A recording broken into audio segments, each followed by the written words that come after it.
Well, good morning. Today is day 3 of our 21-day challenge, and this one's going to probably be the hardest one for me. And it's a prayer that God answered. And I'm going to try and keep this to under 3 minutes, but it's going to be a tough one. So for me, about 30 years ago, I walked away from the church that I had grown up in. I didn't feel God's presence was there, and the scriptures and the teachings that they were doing to me felt like they were straying away from God's word.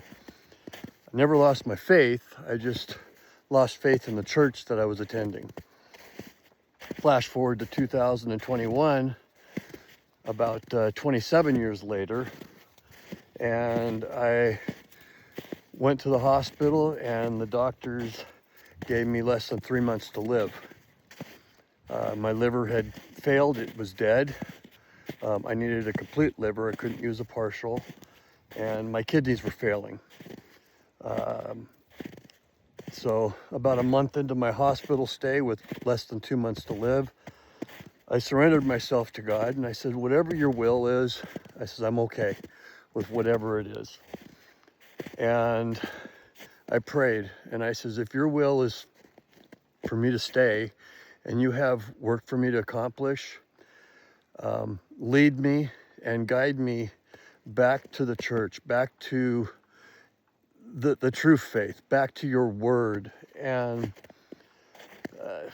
I didn't realize it at the time, but that prayer was going to take about 2.5 years to be fulfilled.